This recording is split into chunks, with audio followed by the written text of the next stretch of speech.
Buenas noches, mucho gusto, mi nombre es Diego Alexander Miranda y en esta ocasión me encuentro reunido con Eduardo Julián Carlos Sama, Marta Silva y Diana Carolina Cuchimba Quintero. los cuatro somos estudiantes de la Corporación Universitaria Minuto de Dios, Uniminuto. análisis discursivo de manera literal e inferencial sobre dos dispositivos audiovisuales, los cuales se enfocan en el perdón hacia las personas que nos lastiman de manera física, emocional y mental. Estos dos dispositivos están inspirados en el genocidio ocurrido en África Oriental en el país llamado Ruanda. Este genocidio ocurrió en el mes de abril del año 1994. Sin embargo, esto se desarrolló por el odio y el resentimiento de la tribu Hutus hacia la tribu Tutsi, apoyados por medios de comunicación radicales y racistas étnicos. Entre los dos dispositivos tenemos el testimonio de Immaculée, una mujer Tutsi sobreviviente de la masacre, y por otro lado la película Algunas veces en abril. En el testimonio de Immaculée tenemos que ella nos describe cómo vive en carne propia la tragedia ocurrida en Ruanda, en la cual nos describe cómo sobrevivió a la masacre y terminó siendo vocera de las víctimas para las Naciones Unidas. También nos describe cómo superó las atrocidades generadas hacia su etnia y a sus familiares, perdonando así los principales responsables de la masacre, mientras que en la película Algunas veces en abril nos narra los acontecimientos impactantes ocurridos en Ruanda, pero en este caso poniendo en contexto a dos hermanos como lo son Honoré y Agustín, los cuales son afectados por la violencia, divididos así entre la línea del conflicto, dejando secuelas emocionales de genocidio, pero con mayor afectación a Agustín por la pérdida de su familia. Podremos identificar las similitudes y diferencias entre el testimonio de Immaculée y la película Algunas veces en abril, donde se evidencia una similitud toda vez que Agustín cierto resentimiento hacia Honoré y la población Hutu. Asimismo, en el testimonio de Immaculée, en medio de esta masacre, ella sentía amargura y tenía sed de venganza hacia la tribu Hutus, porque en la radio incitaba mucho al odio hacia los Tutsis para que estos fueran brutalmente asesinados. Es importante. Cabe mencionar que los medios de comunicación fueron también la fuente principal para estallar esta matanza, porque alentaban a los Hutus con mensajes de empoderamiento hacia el pueblo, en contra de los Tutsis. Era de manera constante con el fin de presionar y lograr su objetivo. Pero esto no parecía suficiente, porque así los Tutsis se escondieran de los Hutus, encargados de eliminarlos, se iba a limitar a buscarlos y matarlos. Esta división étnica entre las Hutus y Tutsis contribuyó al conflicto y demostrar en Ruanda quién tenía el poder. Se puede deducir que la radio instigaba como difusor de odio de los Hutus hacia los Tutsis, donde fue clave para el desenlace de la matanza con su discurso de odio. Pudimos escuchar a Marta en su análisis. Ella contempló en ese justo momento las similitudes y a la vez las diferencias que tienen estos dos dispositivos. Pero si analizamos más a trasfondo la película de Algunas veces en abril, podríamos ver a qué nivel puede llegar el odio humano, ya que nos podríamos conformar sabiendo que una persona es mala porque se nace mala o se crea a una persona mala. En este caso, el odio y el racismo que había entre las mismas razas, sin importar su color, sino aquí lo que importaba era su religión y su etnia. Ellos mataban a sus esposas. Si había un Hutu y un Tutsi estaban casados, el uno tenía que matar a su esposa o a su esposo y a sus debidos hijos, porque si no a ellos les daban un castigo peor. También en esta parte de la película y en lo más grave que pudimos evidenciar en Ruanda, gracias a estos dos dispositivos, es como los rebeldes no tenían compasión, algo que nosotros los humanos tenemos que tener por naturaleza, compasión. En esta época yo digo que la compasión se perdió en gran manera porque las mujeres, los ancianos y los niños se masacraron con una finalidad y frialdad tan exagerada que hoy en día no descartamos que el ser humano pueda tener esa maldad todavía. Pero, ¿cómo se puede infundir esa maldad? Es una muy buena pregunta que nos hicimos los cuatro cuando estábamos viendo estos dos dispositivos. Los medios de comunicación, como lo decía Marta, fueron uno de los primeros que infundieron esta rencilla que ya se tenía de tiempo atrás. Además, también podemos observar con la indiferencia y la falta de acción en medio de esta crisis de corporaciones humanitarias como lo era Naciones Unidas, la ONU, o como las Fuerzas Armadas, que pues si hay gente que ha visto documentales, se estipulaba que si llegaban 200.000 soldados se podía acabar este conflicto, pero llegaron 200 para proteger a una cantidad específica, no a toda la población. ¿Cómo se debería actuar? Se puede observar cómo la indiferencia y la falta de acción en medio de una crisis humanitaria afecta al Tutsi, porque varias organizaciones como la ONU o como las Fuerzas Armadas solo llegaron inicialmente a Ruanda a rescatar a los extranjeros, dándole la espalda a miles de personas que esperaban un apoyo por parte de estas organizaciones, ya que no fue lo suficientemente afectiva para prevenir la tragedia. Estos comportamientos que tuvieron estas organizaciones internacionales dejan mucho que pensar, porque decidieron marcharse y no se pusieron en el lugar de todos aquellos que fallecieron o los que sobrevivieron. Gracias a la fe en Dios, no importa su religión, cada uno tiene un Dios que todo lo ve y todo lo escucha. O los pocos que decidieron confrontar esta trágica situación, sin embargo, se podría decir que no quisieron intervenir, porque como bien sabemos en Ruanda no hay riqueza, tanto así que se puede determinar que existió el racismo apenas inició esta guerra. Estos actos dejan ver que existe un interés de por medio, que es el estatus, ya que no existieron principios morales para rescatar y asegurar a la tribu Tutsi. En el testimonio de Immaculée y en la película Algunas veces en abril, nos da a conocer cómo después de haber vivido un genocidio se puede volver a retomar una nueva vida, como lo vimos en el caso de Agustín, que después de perdonar a su hermano en su reencuentro, decide preguntar por lo sucedido con su familia, cerrando así el pasado que lo atormentaba. Al no saber nada de ellos, decide continuar con su vida teniendo una nueva familia. De Immaculée, ella nos manifiesta cómo accidentalmente termina siendo difusora de paz y reconciliación dentro de la ONU.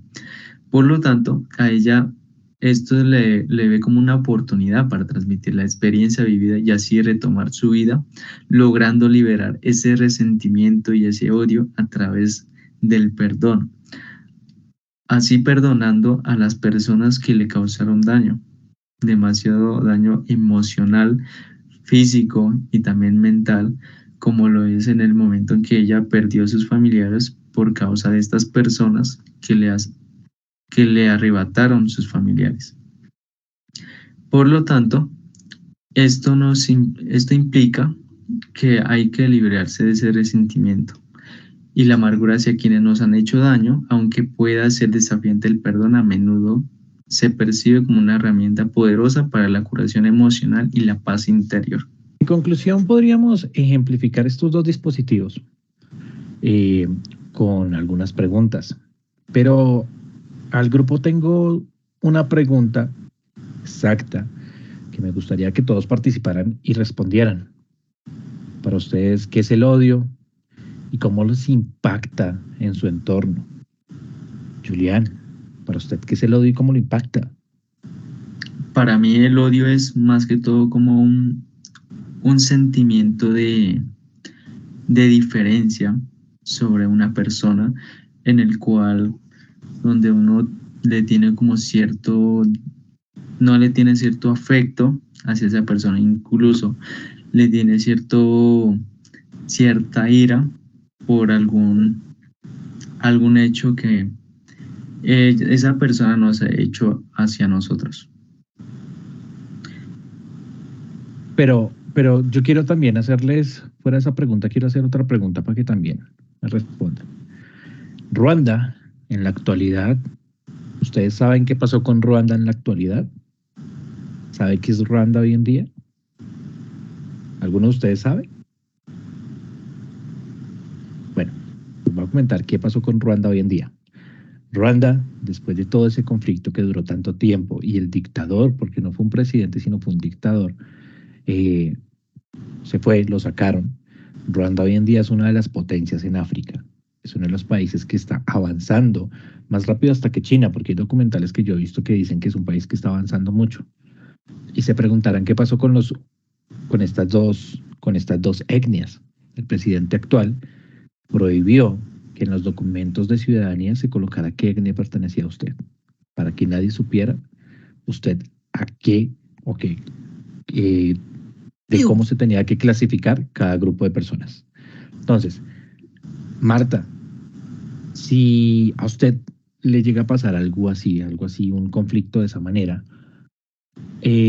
¿cómo creería usted que la impactaría psicológicamente, emocionalmente? ¿Y a qué solución llegaría usted? ¿O cómo actuaría usted en ese momento? Porque yo creo que cuando tenemos una situación así, no vamos a actuar igual como estamos hablando ahorita. Porque muchos han dicho y muchos dicen, si a mí me pasa algo, yo no actúo como las otras personas, pero es mentira, porque a veces hacemos que ese odio sea un instinto de nosotros, que si a usted a mí me pega, yo también le pego, así no seamos agresivos.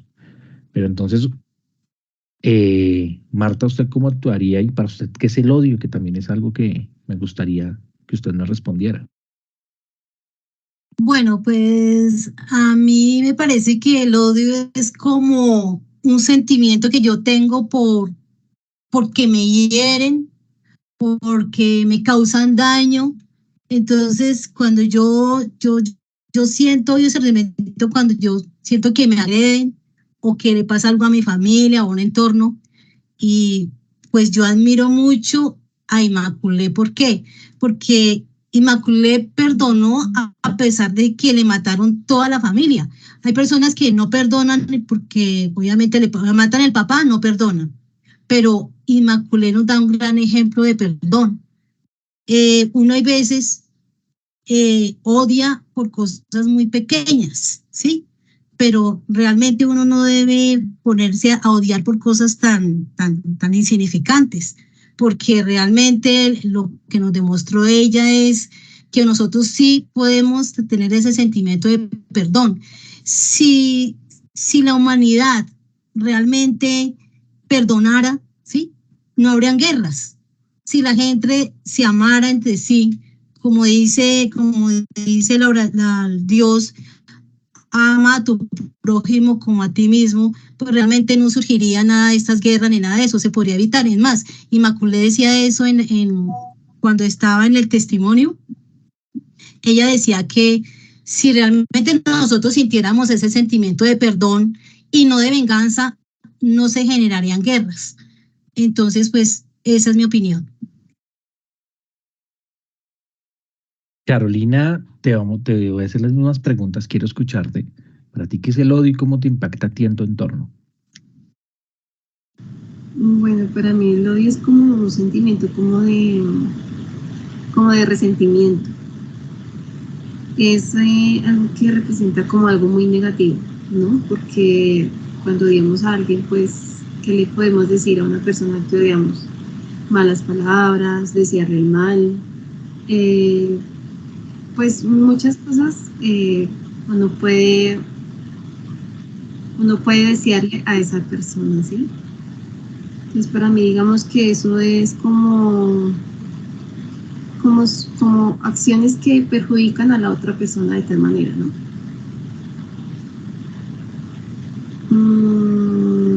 Teniendo como, no sé, impactos emocionales. Ok. ¿Sí? Ok, perfecto. Perfecto. Bueno, antes de la última pregunta, quiero compartirles una frase de un pequeño poema de Mark Twain que dice así: el perdón es la fragancia que la violeta deja en el talón que la ha pisado.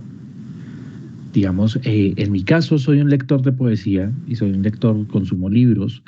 Eh, Cosas como estas son cosas que no pasan en el corazón humano.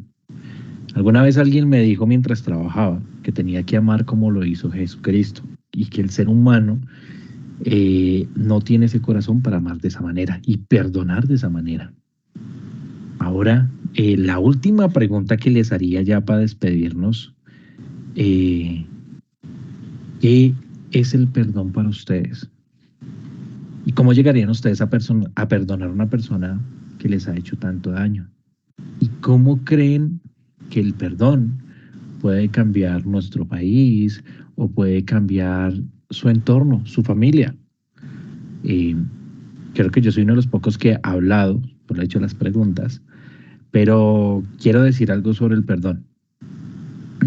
El perdón es lo que nos hace nobles y humanos.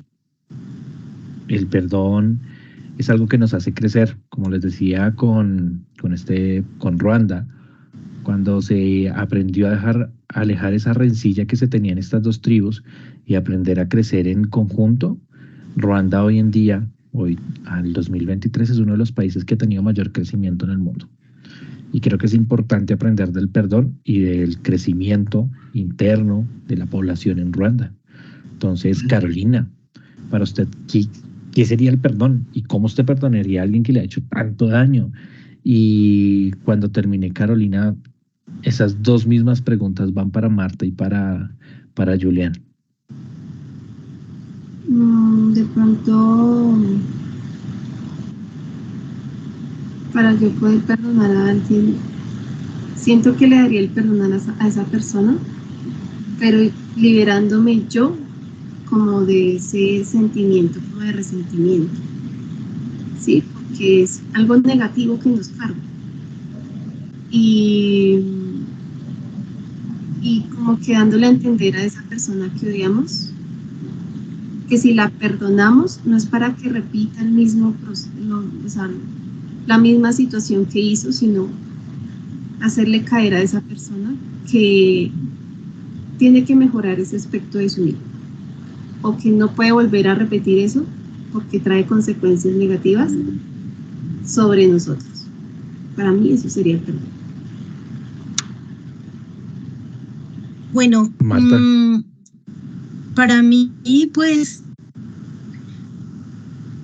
para mí el perdón hace que se cargue mi corazón, que sienta resentimiento y dolor. Yo diría que uno cuando perdona, automáticamente siente como que se descarga, siente como esa tranquilidad espiritual, esa liberación, ¿sí? Asimismo, uno dice generalmente, perdono pero no olvido. Y realmente, pues, esa filosofía yo no estoy de acuerdo. Porque si uno realmente quiere liberarse, tiene que perdonar y olvidar totalmente el incidente, lo que le haya pasado. Entonces, pero Marta, esa es mi... perdón, te ¿sí? interrumpo. Si tú perdonas a alguien, creo que lo más difícil es olvidar ese dolor que te provocaron. ¿Tú cómo harías para olvidar ese dolor? No, porque es que si uno sigue, o sea, si uno vuelve de nuevo, sí, yo perdono hace 5 años, pero en este momento estoy volviendo a pensar en eso, no lo olvido, lo sigo, pues sencillamente no he perdonado en la totalidad. Tengo la disposición, pero en mi corazón todavía no he perdonado. Entonces yo pienso que uno debe perdonar y tratar de olvidar, porque eso sería como un perdón a medias, como un perdón al 50%. Y por último, Julián, esa pregunta para usted, ¿qué es el perdón? ¿Y cómo perdonaría usted a alguien que le ha hecho tanto daño?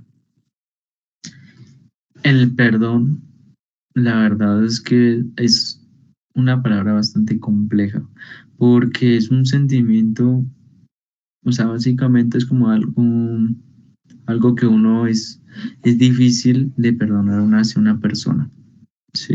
Algo, algo que no es fácil de hacer, ya que si una persona te hace mucho daño, incluso es casi difícil, complejo perdonarlo.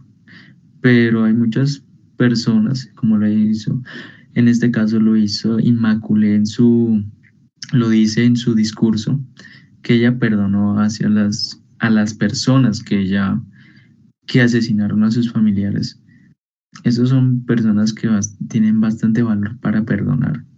Pero incluso en mi caso, mm, me sería complejo perdonar a una persona que me hace mucho daño. Ok, veo que en estas últimas dos preguntas hemos llevado mucho a Inmaculée, porque pues es alguien que vivió estos hechos en la vida real. Pero si ustedes estuvieran en la posición y terminaran igual que los dos personajes de la película, de algunas veces en abril, ¿cómo creen que superarían esto? Yo entiendo que nuestro personaje al final superó la pérdida de su familia, tuvo un crecimiento personal y, si no estoy mal, tuvo otra familia, se volvió a casar y tuvo otra familia, si no estoy mal. Eh, Creo que ustedes, y bueno, y yo en lo personal, aquí hablando y parafraseando lo que estamos en nuestra disposición, eh, actuaríamos de una forma muy distinta si llegamos a tener odio, a odiar a alguien en nuestro corazón. Importante lo que dice Marta. Uno para odiar tiene que aprender a olvidar también. Ah, perdón, para perdonar uno tiene que también olvidar. Porque si uno no olvida ese dolor que le hicieron, es un perdón a medias. Pero entonces, grupo, lo que tenemos también en que tener en cuenta que estas conclusiones personales que estamos dando, eh, vuelvo y lo recalco, son personales, de cómo a nosotros nos afecta o cómo nosotros intentamos solucionar y darle una solución al odio. Pero sé que nosotros al ver los dispositivos llegamos a la conclusión que la enseñanza que nos dejó estos dispositivos era simplemente promover la tolerancia, la comprensión entre diferentes grupos étnicos para construir una sociedad más pacífica, o bueno, no más pacífica, sino una sociedad mejor.